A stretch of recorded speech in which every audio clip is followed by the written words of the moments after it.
Hi guys, I'm Nayantara reporting for ET Now, and today I have an exclusive story for all of you, and it is to do with Zomato. We were the first ones to tell you that Zomato wanted to buy out Blinkit, formerly called Grofers. Then we told you in March how a term sheet had been signed, and now I'm back in May with the latest update exclusively for all of you.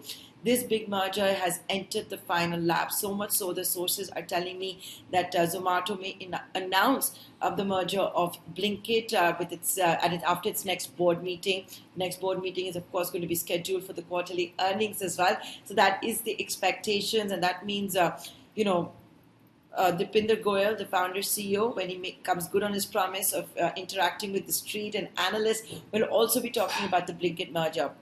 That is, of course, expected sometime in June. But just coming back to this big deal. Blinkit, formerly called Grofers, has pivoted now to become a quick commerce player, trying to give deliveries, ice cream, groceries, fresh produce, all of that in 10 minutes to your doorstep.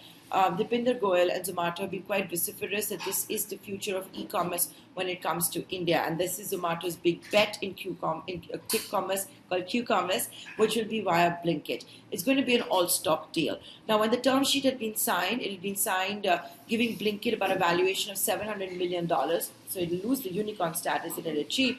But that was in March. A lot has changed since March, including Zomato's own share price, which is now comparable to a kilogram of tomatoes. So it'll be interesting to see what happens to the valuation. What we're being told is the board will consider it at the next board meeting. Once its approval is in, there will be an EGM of the Blinkit shareholders. But we're being told that the large shareholders from a SoftBank to a Tiger Global, in principle, have agreed. This is, of course, source-based information. All of it, of course, always comes down to the devil in the details and the final valuation. But like I told you, last time around when the term sheet was signed, the conversation was for around $700 million. Has their valuation been frozen? Has it been reworked? What it's also going to mean is that the shareholders of Blinkit will get shares of Zomato, a very liquid stock. So in that sense, I think both sides are confident that this proposal should go through the EGM when it comes to shareholders.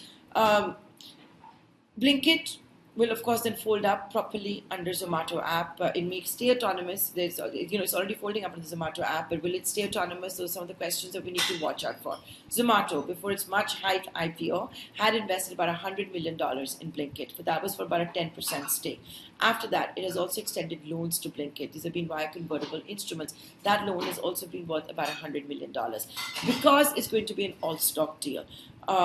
Let's see how the street responds to it when it's properly announced. But will more cash have to be burnt? I think that is what the street will be watching out for. So while Dipinder Goyal and Zomato say they don't want to live quarter se quarter tak, the markets have spoken that they want a clear road to profitability.